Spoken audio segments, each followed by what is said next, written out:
Y bueno, ya es la hora, pero no veo. Yo creo que comenzamos. ¿Comenzamos? ¿Parece bien? Vamos. Pues, Amigos y amigas de la Ciudad de México y de todo el país, bienvenidos a este espacio que la Correduría Pública tiene para todos ustedes. Y esta ya es nuestra cuarta edición. Gracias a quienes nos ven por televisión a través del canal de Niacias Media y a todos aquellos que nos siguen a través del formato de radio.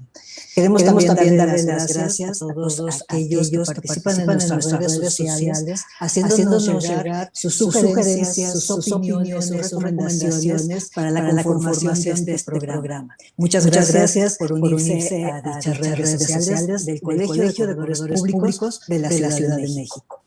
Y aquí estamos respondiendo a sus inquietudes y porque ustedes lo pidieron, el día de hoy tenemos un tema, por decirlo menos, demasiado interesante.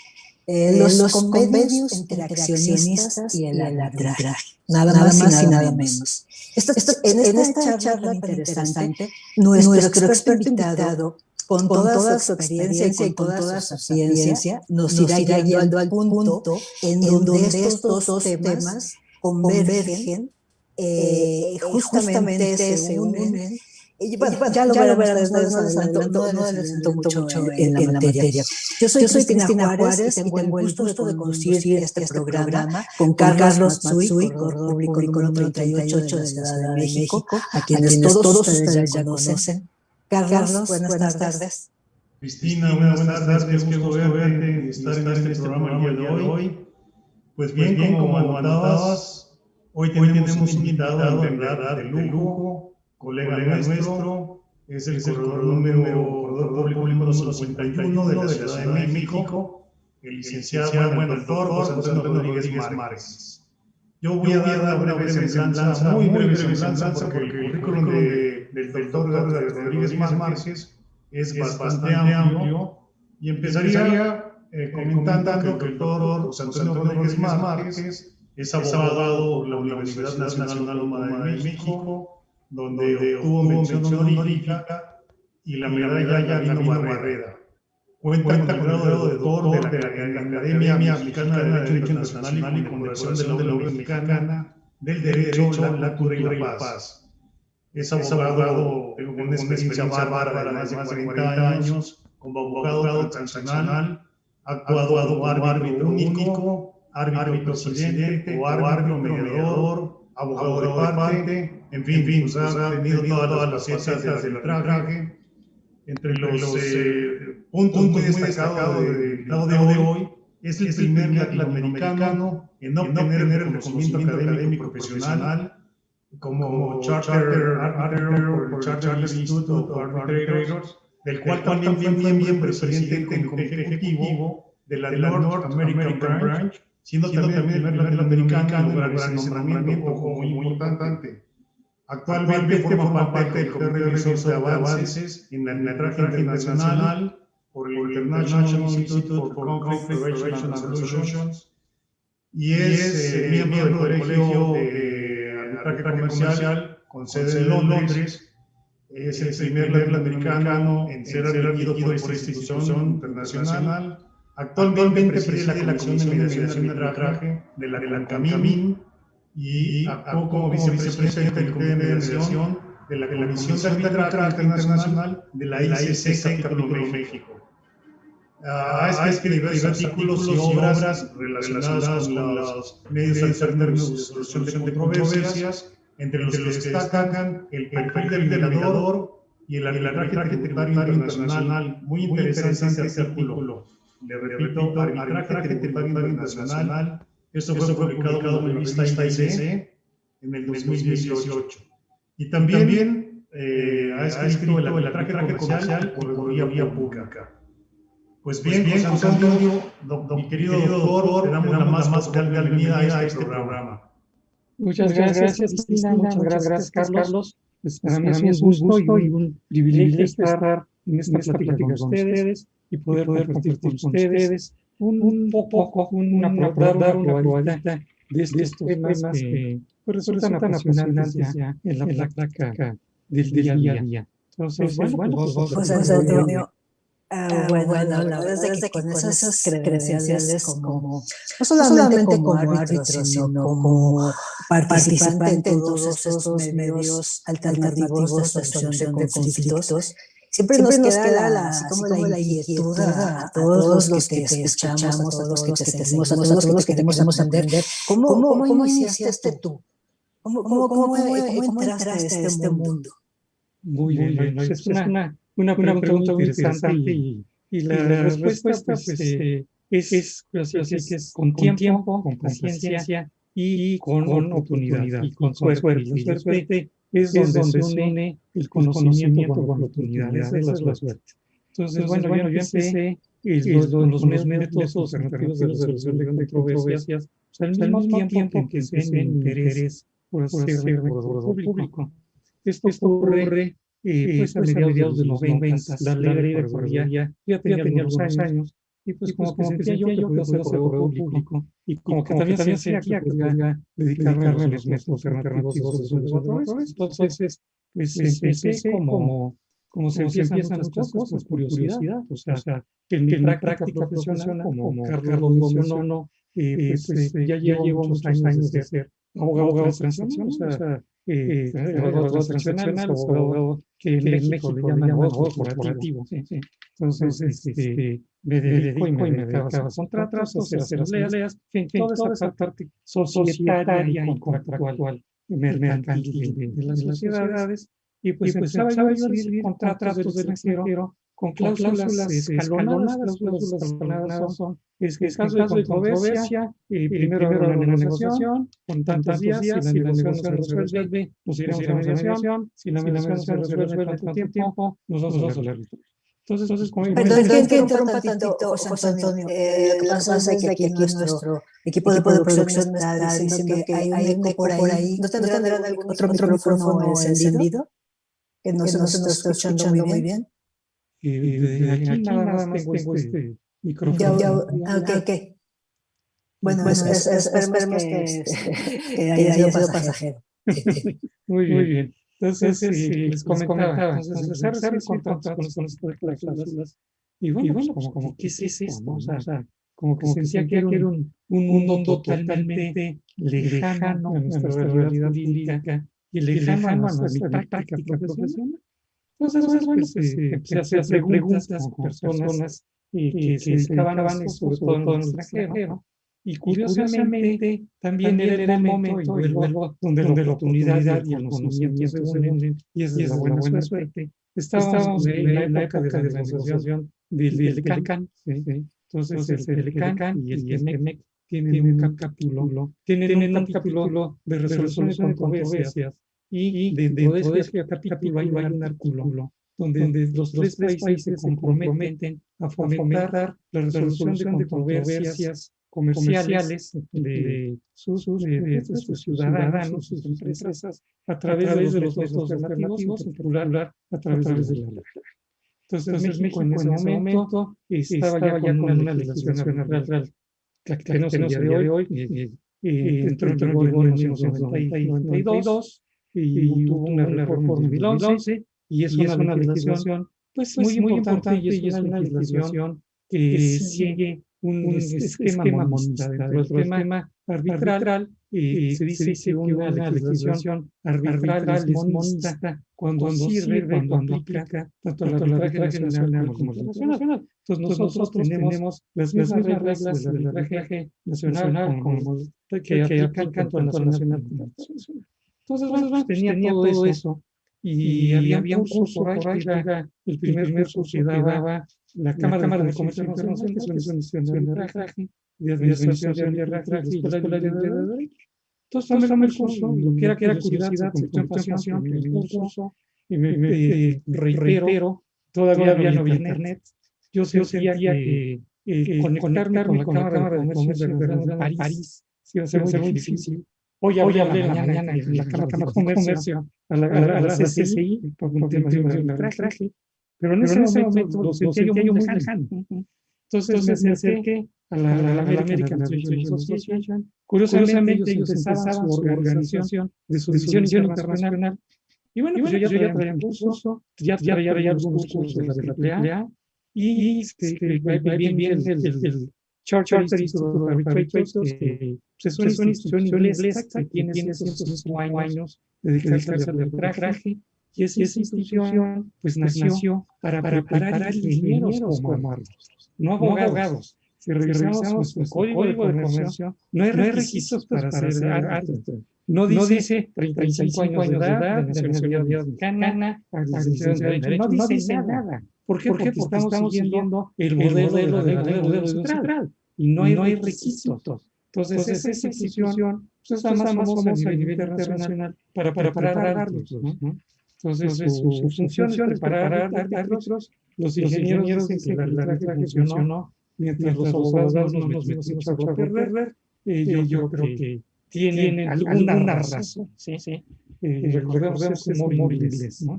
Entonces, bueno, me acerco al Charter Institute y tomo mi primer curso con ellos y me convierten en miembro de la división de Norteamérica, el North American Branch. En el North American Branch, en el ejecutivo, estuve por más de 20 años, fui presidente.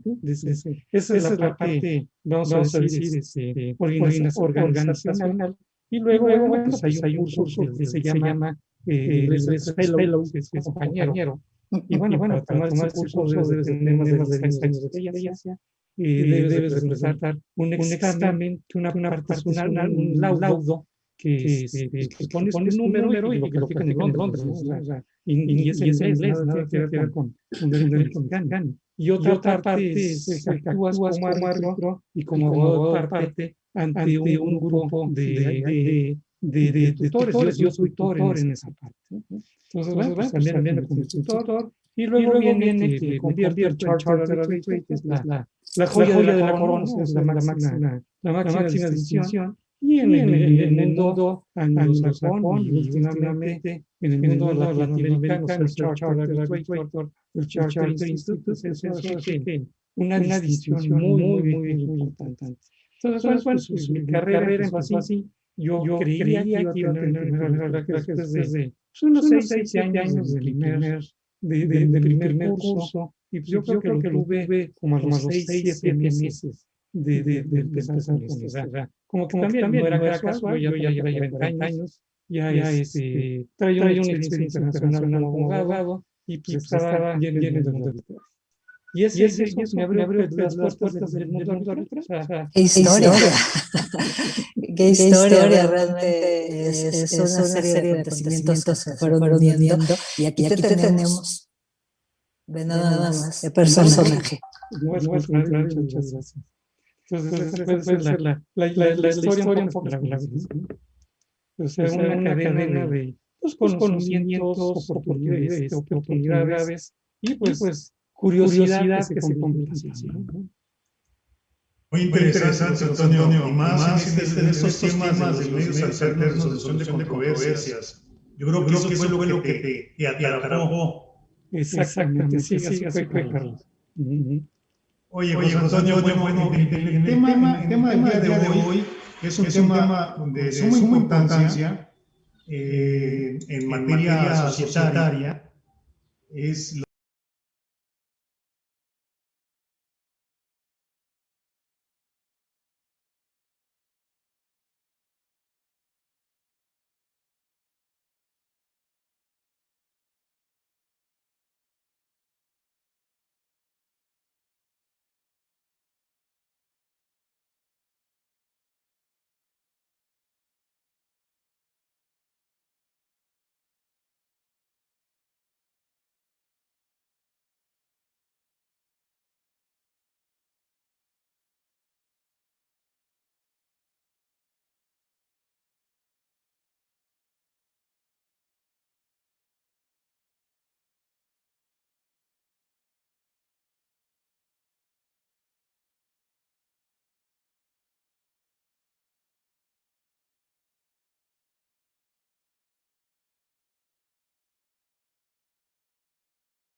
Entonces, ese es un tema que en ocasiones se pierde la brújula. Entonces, yo creo que podemos ir poco a poco y ir enfocando el tema. O sea, primero es un convenio entre socios respecto a la sociedad, respecto a cómo se van a comportar en la sociedad.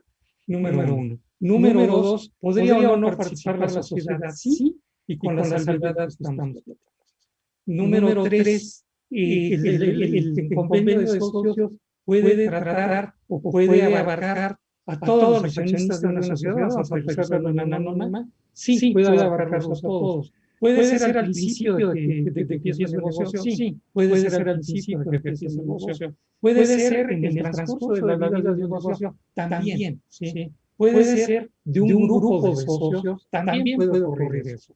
Entonces, sí, es un convenio entre socios para regir las relaciones en la sociedad o dentro de la sociedad y para evitar problemas. O sea, lo importante y lo interesante del convenio de socios no es la complejidad que tenga, sí, en ocasiones es un documento muy complejo, sino que su propósito, o sea, lo más importante es no perder su propósito. ¿Cuál es? Precisamente evitar los problemas y dejar claras las reglas del juego entre los accionistas. Y aquí puede haber accionistas, personas físicas, personas morales o una combinación entre ellos. Entonces, esa podría ser nuestra primera aproximación al tema.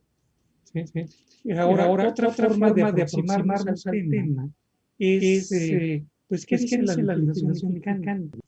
En la presentación que hiciste, como dice por ahí de mi persona, Carlos, pues tengo cerca de 40 años en estas lides de derecho transaccional. Y bueno, pues a lo largo de esos años, pues los convenios de socios no han sido ajenos, no es una moda, ¿no? O sea, también aquí, hablando de la legislación mexicana, que hay un artículo muy importante, que es el 198 de la Ley de Sociedades Mercantiles. Es importante en este momento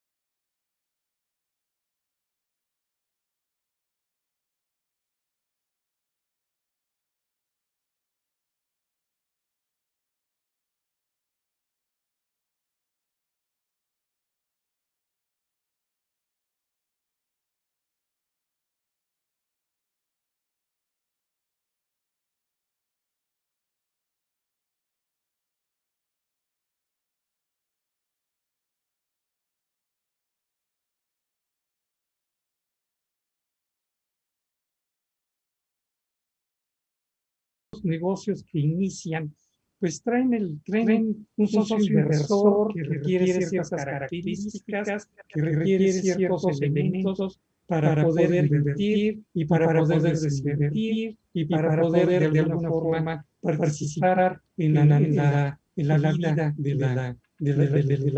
sociedad. Entonces, los orígenes básicamente es cuando tenemos este tipo de socios, el socio inversionista, los fondos, todo ese tipo de circunstancias, ¿no? Entonces, oye, José, perdón que te interrumpa, pero cuando no estaban previstos en la ley y esto, haciendo alusión a lo que mencionas, para que fueran válidos estos acuerdos y no violaran el precepto que acabas de citar. No había el tema de limitar el derecho a voto. Eran convenios respecto a lo que el día de hoy, curiosamente, la ley mercantil desde 2014 reconoce una realidad, ¿no? O sea, restricciones no tanto para votos, sino restricciones en la circulación de las cosas, ¿no? Y vamos a hablar de ello adelante. Entonces, curiosamente, desde mi punto de vista, no hay ninguna modernidad en el 2014, ¿no? El 2014, en la ley de sociedades mercantiles, en el 198 actual de la ley de sociedades mercantiles, no hay modernidad alguna. Hay un reconocimiento de una realidad, ¿no? Y antes de ese reconocimiento de esa realidad, pues el 30 de diciembre de 2005, en la ley del mercado de valores, viene una figura que es la Sociedad Anónima de Promotora de Inversión, las APIs, ¿no? Las famosas APIs. Y también el tema es interesante, ¿no? O sea, cuando viene esta APIs, pues como que ¿por qué están en la ley del mercado de valores, ¿no? Y lo que decían los legisladores en ese momento, bueno, al público, se decía, es que era más fácil meterlas en la ley del mercado de valores que lo manejaba la Secretaría de Hacienda, que meterlo a través de las leyes de sociedades mercantiles. Y están ahí, ¿no? Están ahí, y como les decía, el convenio de socios, que está en el 198 de la ley de sociedades mercantiles, pues se parece a lo que es una copia fiel del artículo 16, fracción sexta, de la ley del mercado de valores, ¿no? Entonces, el tema de las APIs también hay que otra vez no perder la brújula de qué se hace con un convenio entre socios, ¿no? Si vemos la ley del mercado de valores, habla que los socios podrán convenir, ¿sí? Y si vemos las leyes sociedades mercantiles, dice lo mismo, los socios podrán convenir. ¿Sí? No dice que en los estatutos sociales, dice se podrán convenir. Y vienen los temas respecto a restricciones en la circulación de socios, ¿no? No de voto, no del ejercicio de voto. Son restricciones alrededor de la disposición de las acciones. Vamos a hablar de ello más adelante, ¿no? Pero siguiendo con el tema de si es lo mismo que está en la ley del mercado de valores con lo que a veces se pretende hacer con la sociedad anónima, yo creo que no. ¿Por qué? Porque la ley del mercado de valores tiene otro artículo, que es el artículo 13. Y dice que los estatutos sociales podrán contener disposiciones. Y ahí sí, hay restricciones a voto, restricciones a dividendos, restricciones a tipos de acciones.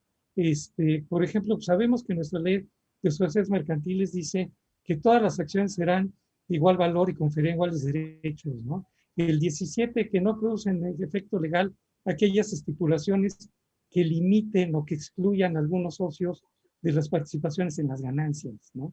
Entonces, bueno, eso, ¿por qué? Porque la SAPI sí puede y la sociedad anónima no puede. ¿Por qué? Porque precisamente la SAPI es una sociedad de excepción. Y si lo hubieran metido en la ley de sociedades mercantiles, hubieran tenido que cambiar la parte más singular que tiene la ley de sociedades mercantiles, su parte general, que son las reglas generales de toda sociedad mercantil al estilo pues, del siglo XIX y siglo XVIII. También recordemos, nuestra ley de sociedades mercantiles pues es de 1934, ya anda noventeando, ya va a cumplir 90 años, y bueno, pues como que pues tiene cirugías por todos lados, ¿no? O sea, las leyes, la parte de sociedades cooperativas ya no está ahí. Y luego tiene capítulos nuevos, y luego tiene bis, y luego tiene cuaters, en fin, como que ha sido un parchadero de ley que no tenemos una ley uniforme. Entonces, sí, como abogados, o sea, estoy asumiendo que la mayoría de los que estamos en esta plática, pues somos abogados o somos asesores en general de empresas. Entonces, como asesores en general de empresas o como usuarios de los convenios entre accionistas, pues tenemos que tomar en cuenta este tipo de diferencias, ¿no? O sea, no podemos llevar elementos de acciones sin derecho a voto y de acciones pues sin derecho a dividendos, pero sí con otros derechos, una sociedad anónima, porque no está en la ley de sociedades mercantiles. De acuerdo, es derecho privado, pero estaría violando otras disposiciones de la ley de sociedades mercantiles. Entonces, si queremos todas las virtudes que pudiera tener una SAPI, pues tendríamos que irnos a lo que dice la ley del mercado de valores.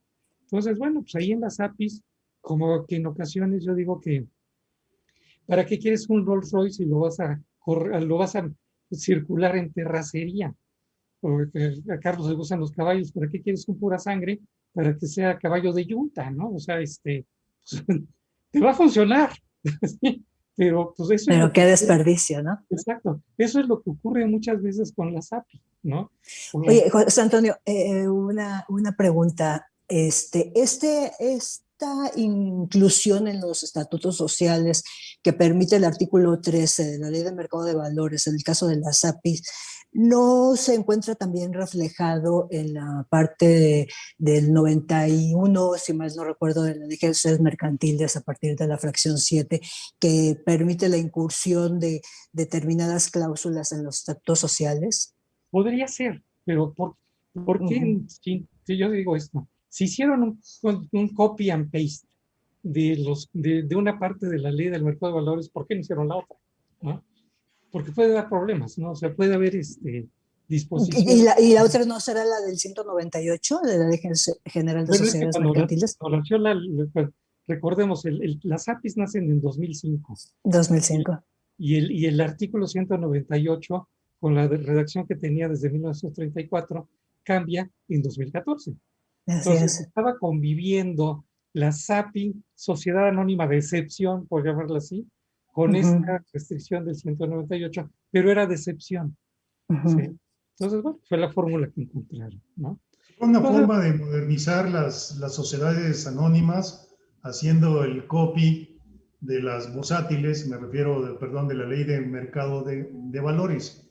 En mi experiencia, José Antonio, no sé si compartas que el convenio entre accionistas, que en la ley de mercado de valores y en la ley de sociedades mercantiles, pues va muy enfocada a la parte de capitales, de dividendos, de remanentes, en fin, de los acuerdos que puedan tener los accionistas. Sin embargo, el convenio de socios o accionistas es muy dado en las sociedades familiares, en los negocios familiares, para prevenir los conflictos que pudiesen despertar a falta de socio principal o cambio de los giros o incluso el ingreso de nuevos accionistas o socios en esas sociedades familiares. Desde mi personal punto de vista, creo que ese pacto de socios o accionistas se da mucho en ese ámbito de las empresas familiares. Bueno, mira, sí se da mucho en ese ámbito y nuevamente, pues, dos ideas aquí.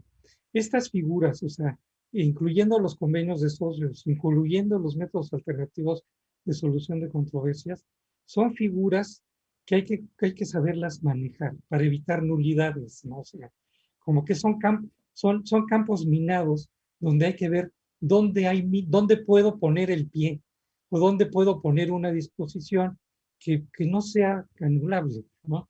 Entonces, vuelvo al tema. Si tengo un tema de una sociedad, de cualquier sociedad anónima, cualquier SAPI, donde me interesa hacer un control pues, de administración, pues sí, puedo hacer ese control de administración, no a través de que le diga yo a cómo votar a los accionistas, ¿no?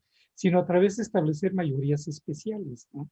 Entonces, eso no está violando ninguna discusión de las leyes de sociedades mercantiles. Malo que yo en una sociedad anónima diga que estos socios tendrán acciones preferentes, no preferentes, acciones de series especiales, que lo único que tendrán derecho es a recuperar su inversión en 3 años o en 4 años y a tener un dividendo especial de tanto, ¿no? Eso lo puede hacer en la SAPI, ¿no? Igual en una sociedad familiar, pues habría que considerar qué tanto vale la pena, pues, transformarla en SAPI, ¿no? O qué tanto vale la pena, si no transformó en SAPI, pues que tenga unos estatutos del siglo XXI, ¿no? Y ya no del siglo XXI, de la década de los 20 de este siglo, ¿no? O sea, porque todavía nos encontramos sociedades que, pues olvidémonos eso de que las convocatorias se publiquen en el portal de la Secretaría de Economía, olvidémonos eso que es muy moderno, pero todavía no tienen la posibilidad de realizar o de adoptar resoluciones fuera de asamblea, ¿no? Están reconocidas en nuestra ley desde los 90, ¿no? Y no están en estatutos, y si no están en estatutos, pues no lo puedo hacer, ¿no?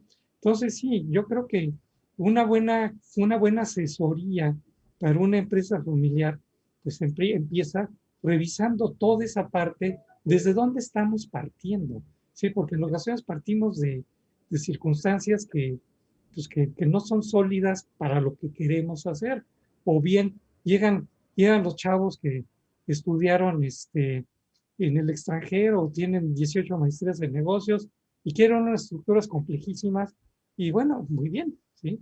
Pero esta es tu realidad del día de hoy, ¿sí?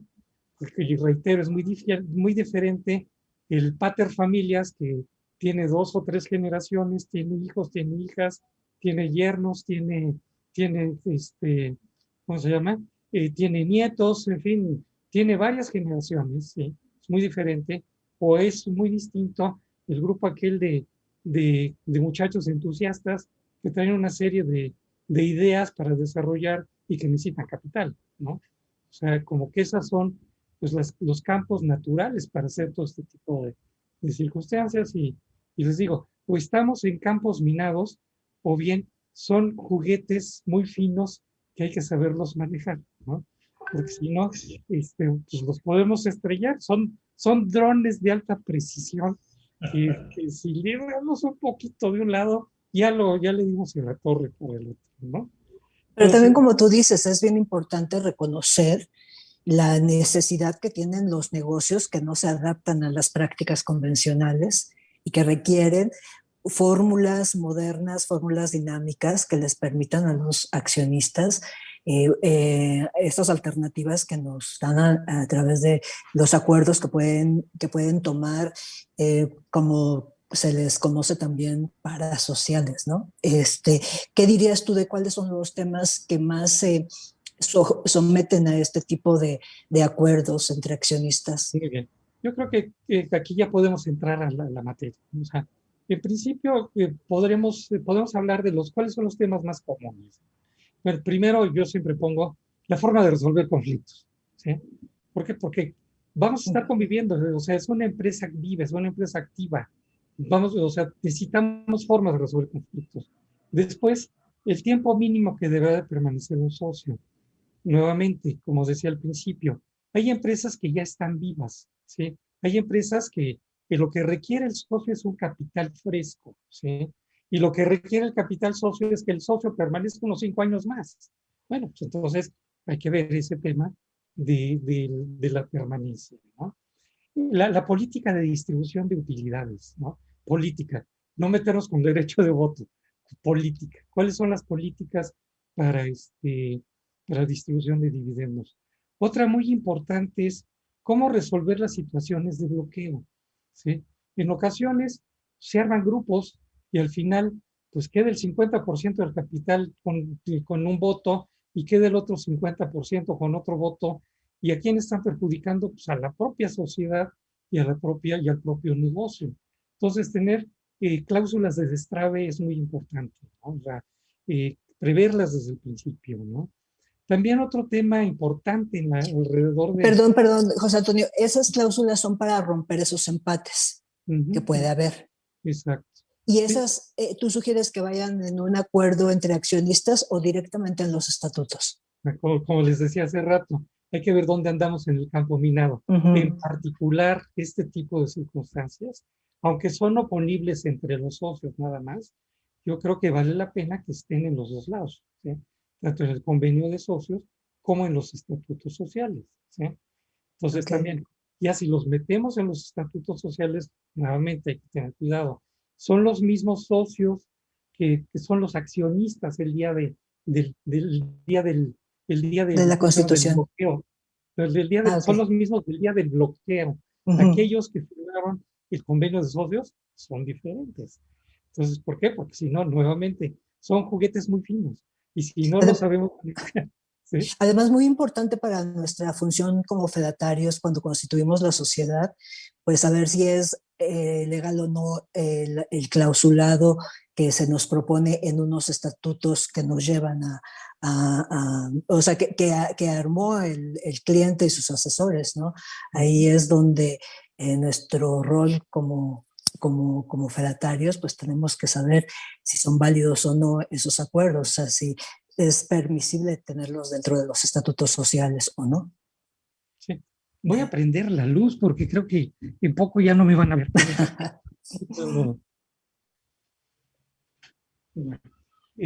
Sí, o sea, volvemos al tema. O sea, ya decimos que son juguetes muy finos, ¿no?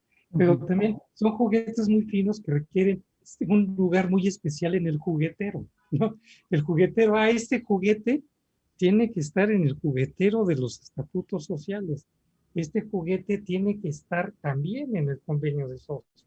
O este juguete que está empezando, que ya lleva, que está en una sociedad que ya lleva vida, que ya tiene operación, que solo está en marcha, ¿cómo lo vamos a poner, no?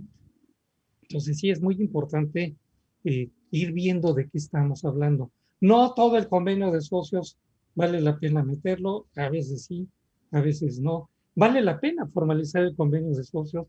¿Para qué? ¿No? En fin, como que tenemos que ir viendo cuál es la realidad de la circunstancia o del negocio que se nos está presentando, ¿no? Otro tema es... Perdón, además que la sociedad evidentemente va cambiando, el ingreso de nuevos accionistas, nuevas oportunidades comerciales, nuevas inversiones, y eso hace que en un momento dado los estatutos no permitas o no se permita estas modificaciones o reformas a los estatutos y sea mucho más fácil llegar a un pacto entre accionistas.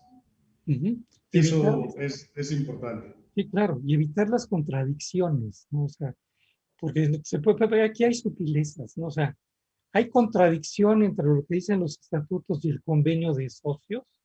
¿A quién aplica el convenio de socios? ¿A quién aplican los estatutos? O bien, hay omisión, es decir, se omitió algo en el convenio de socios que está en los estatutos, o viceversa.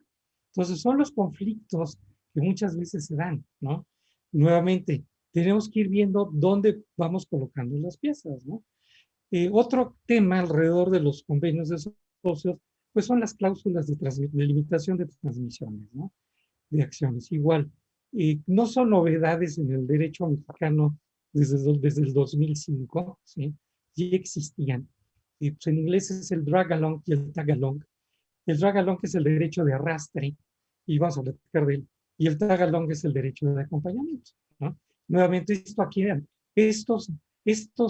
el ejercicio de estos derechos ante quién es oponible, pues ante quienes los celebraron, no ante la sociedad. La sociedad no controla sus acciones, ¿no? Entonces, bueno, el derecho de arrastre, el tag along, esta es una cláusula o un grupo de cláusulas que precisamente establece el socio mayoritario o el inversionista. ¿Y que aplica cuándo? Cuando ese socio mayoritario o ese inversionista recibe una oferta de un tercero para comprar todas las acciones de la sociedad, ¿sí? Entonces, ¿qué ocurre? ¿Qué pudiera ocurrir si no tenemos una cláusula de derecho de arrastre? ¿Sí? Pues que el socio problema que tiene una acción dice no vendo, ¿sí? Si no tenemos este tipo de convenios, pues no vendo. O bueno, ¿cuánto te dan por la sociedad? Voy a decir 100 pesos, ¿no? Bueno, mi acción vale 120 pesos, ¿no? Nos podemos enfrentar a ese tipo de circunstancias. Entonces, para evitar eso, ¿sí? Se establece en el convenio de socios la cláusula de derecho de arrastre. ¿Esto qué significa? Que si viene un tercero a comprar toda la sociedad, todas las acciones de la sociedad, los minoritarios, o más bien el mayoritario, tiene el derecho de arrastrarlos, eso es drag, arrastrar, ¿sí? Para que vendan junto con él y en las mismas condiciones. Evitando con ello la dictadura de las minorías, ¿no, José Antonio? Sí, exactamente. O sea, no es una dictadura de minorías. ¿Por qué? Porque al inversionista no le interesa, pero, o sea, los fondos, básicamente, les interesa hacer negocios, les interesa utilidades, pues en cierto plazo, ¿no? Y no luego tener problemas, ¿no? Porque viene alguien que, oye, este negocio está muy bien, te lo compro, ¿no? Pues fíjate que vale esto porque son los flujos que yo esperaba, etcétera, etcétera. Pero fíjate que yo nada más tengo, bueno, hay 3 socios ahí latosos que tiene cada uno una acción y esos no quieren vender, te los dejo como socios. Muchas gracias. Claro. Entonces ese es el derecho de arrastre. Y luego hay otro que se llama el derecho de acompañamiento, que es el tag along. El tag es pegarse, ¿no? O sea, me pego, ¿no? Y este es el derecho de las minorías, ¿no? Entonces, cuando viene alguien y quiere comprar solo la parte mayoritaria del capital, los minoritarios en ejercicio del tag along pueden decir, muy bien, también nosotros queremos vender. Entonces, la oferta del tercero, pues se va a distribuir proporcionalmente entre todos los accionistas. Y de esa manera, pues los minoritarios pues tienen una protección, ¿no? Entonces, bueno, pues ese tipo de reglas también son importantes, ¿no?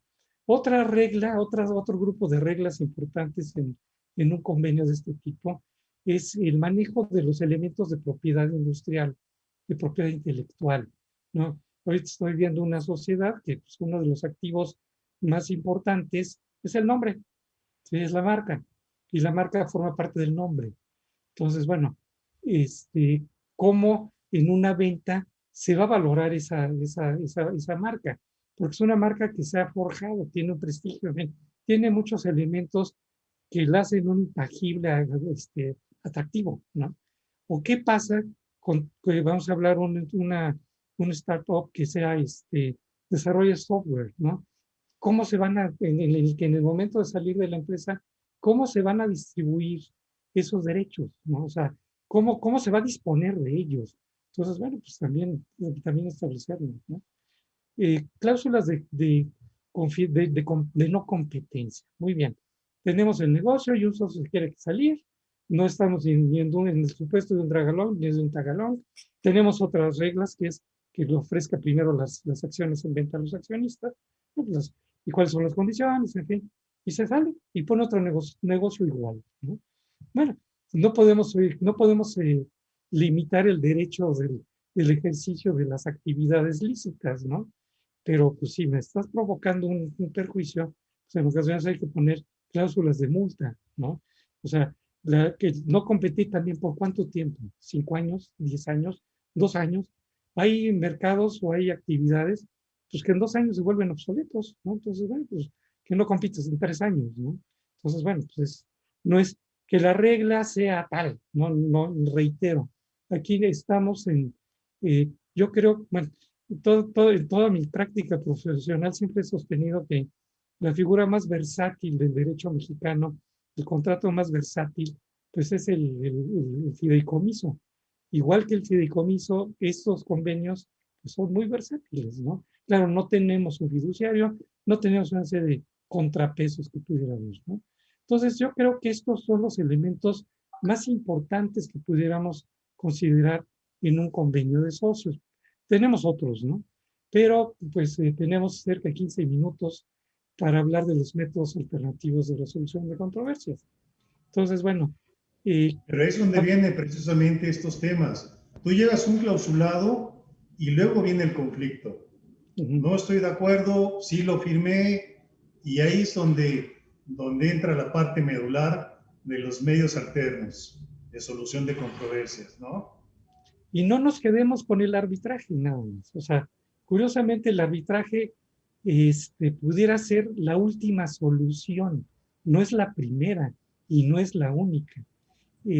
Yo aquí quiero comentarles, a lo largo de este año, pues he participado en muchos arbitrajes y he participado en mediaciones internacionales y he participado en una cosa que se llama Dispute Boards, vamos a hablar de eso ahorita, y pues como que la pandemia, pues desde luego me tiene encerrado, me tiene ya siendo un experto en usar plataformas, Zoom, Meets, Cisco, de todas, pero todas, ¿no? Pero no se ha detenido, entonces a lo que voy es, estos métodos alternativos, pues en estos tiempos de pandemia, me tocó dar una plática y me llegó un meme que era el coyote, el coyote ¿De la Pantera Rosa? Del Correcaminos. Ah, ok. Entonces, ya ve que siempre se han estrellado por todos lados, ¿no? Entonces era el coyote y el coyote estaba leyendo un libro y decía cómo litigar sin tribunales, sin ir a tribunales, ¿no? Y pues la he usado en varias de mis pláticas de arbitraje. Cómo litigar, cómo resolver controversias sin ir a tribunales, pues a través de los métodos alternativos de solución de controversias. Entonces, atendiendo a la realidad que ponías, Carlos. Entonces, no estoy de acuerdo. Ok, bueno, puede ser que no estás de acuerdo. Entonces, tenemos que ver cómo, o sea, tenemos que establecer en nuestro mismo convenio, pues, cuáles son los métodos que vamos a utilizar. No son excluyentes, ¿no? O sea, hablaba yo al principio de cláusulas escalonadas, ¿no? No son excluyentes. ¿Y cuál es la primera y más esencial forma de resolver una controversia? Negociando, ¿sí? Platicando, ¿sí? Que necesitan un negociador particular, bueno, pues traigan un negociador, pero negociando, ¿sí? Negociando, o sea, la negociación es la madre, o es el padre, o es la piedra de origen, o es la semilla de origen de todos los métodos alternativos de solución de controversias. La voluntariedad, ¿sí? Es la voluntad de las partes buscar a través de una negociación resolver el conflicto. Ese es uno, ¿sí? José Antonio, nada más para ubicar algunas cosas. Si bien es cierto la negociación, puedes traer un tercero, experto negociador que plantee la problemática en nombre de otro, ¿no es mejor entrar primero a una mediación? Es decir, que los mismos interesados involucrados traten de resolver su controversia. En caso de no poder llegar a ello, pues entonces yo sí pensaría que la participación de un negociador pueda ser muy importante, pero no dejar que un tercero llegue a motivar con ofertas, con posiciones y limitar a que los propios socios o accionistas o involucrados en el conflicto puedan solucionar su controversia. Bueno, aquí el tema da para mucho, ¿sí? Puede ser una forma, mira, aquí el gran tema, todos estos métodos, hay un profesor de Harvard que en los 90 decía, estamos ante el tribunal de puertas múltiples, ¿no? Según el conflicto que tenga y el efecto que estoy buscando, es por la puerta que voy a entrar. Como bien dices, quiero meter un tercero que influye en la negociación y demás, bueno, pues vámonos a la negociación y no nos metamos a la mediación, ¿sí?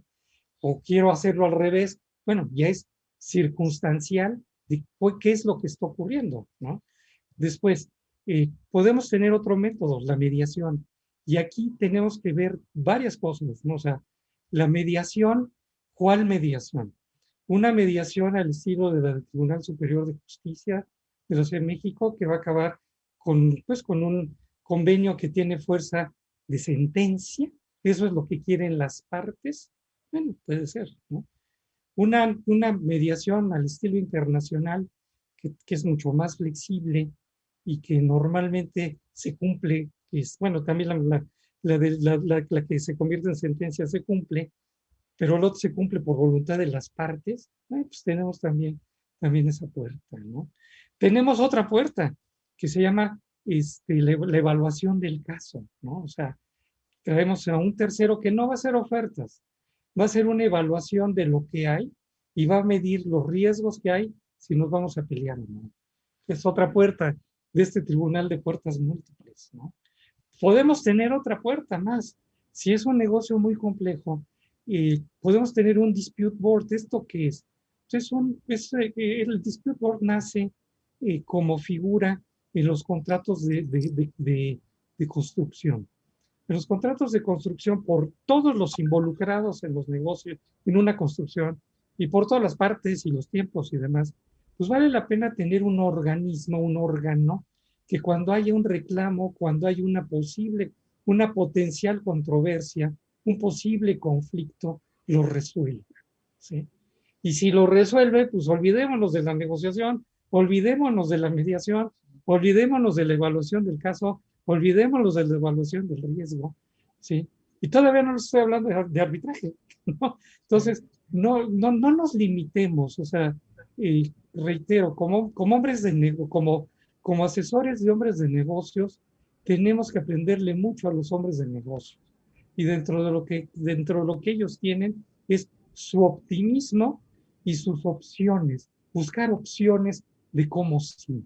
Nosotros, como abogados del siglo XXI, tenemos ese compromiso. Sí, tenemos un marco jurídico, Pero si nos estamos metiendo a jugar con estos juguetes delicados, les dije, de estos juguetes finos y de alta precisión, tenemos que cambiar de mentalidad, ¿no? O sea, no podemos ir a una mediación como abogados de parte, ¿no?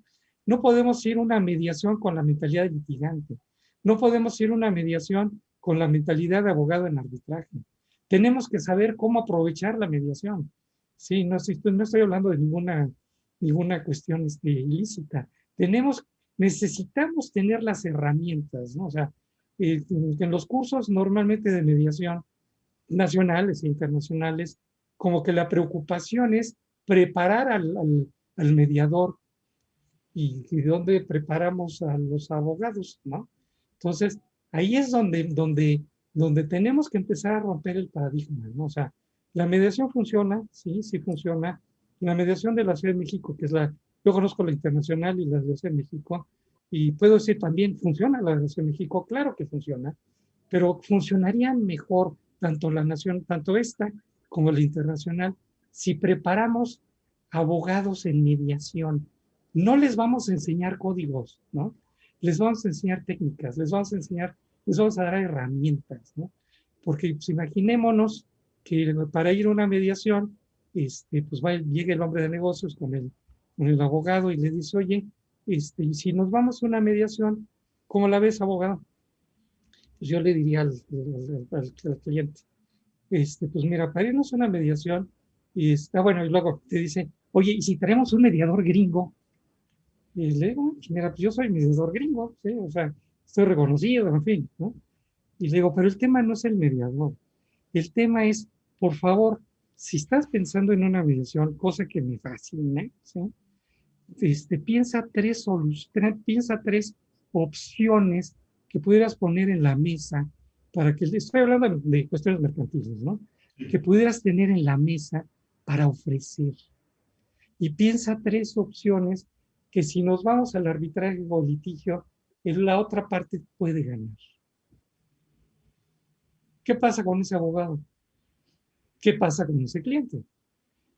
Si el abogado carece de técnicas pues, de técnicas de negociación, otra vez la madre de todos los métodos, pues va a perder al cliente.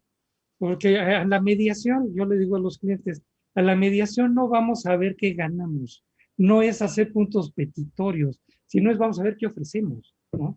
Entonces, bueno, pues ahí está el gran paradigma, ¿no? Entonces, luego tenemos otro método, que es una mediación que termina con un laudo, y esa se llama mid-art, pues mediación y arbitraje. Ahora, volviendo a la mediación, tenemos el día de hoy a nivel internacional una convención que es la Convención de Singapur para darle reconocimiento a los convenios de transacción derivados de las mediaciones internacionales. México no es parte de ese convenio. Sin embargo, las reglas de las convenciones, no son reglas, las guías de mediación internacional, pues lo traen ya, ¿no? Entonces también, otra vez, ¿qué quiero? Quiero un convenio que sea ejecutable de acuerdo a efectos de una sentencia mexicana, o quiero un convenio, como tengo socios en el extranjero, quiero un convenio al estilo de la Convención de Singapur. Entonces, bueno, otra vez, son juguetes muy delicados, ¿no?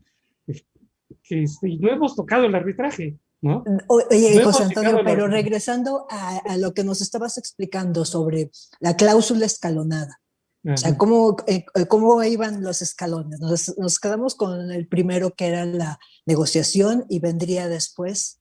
Bueno, reitero, no hay un traje, o sea, todos son trajes a la medida, ¿no? Uh-huh. No es eso de que algunos calcetines, no, son para todas son para todas las tallas, ¿no? Aquí no son para todas las tallas, ¿no?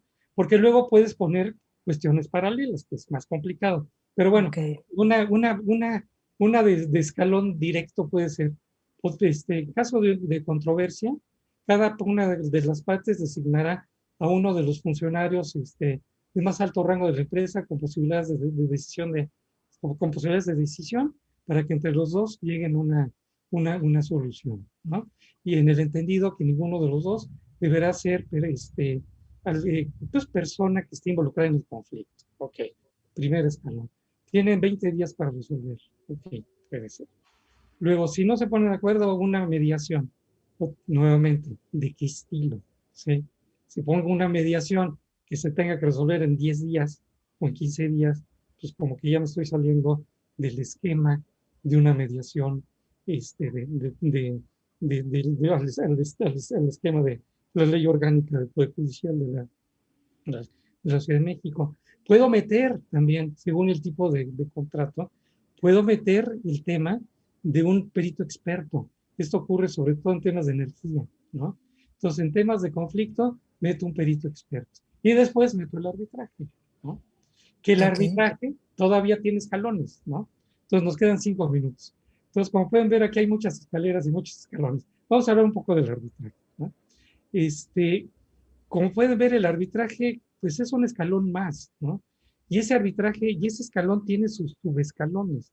No nos podemos quedar con lo que está en el Código de Comercio respecto al arbitraje.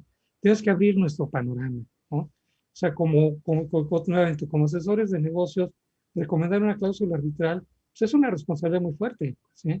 Entonces, ¿por qué? Porque pues hay instituciones que tienen una cosa que se llama árbitro de emergencia, hay instituciones que tienen arbitraje expedito y el arbitraje normal, ¿no?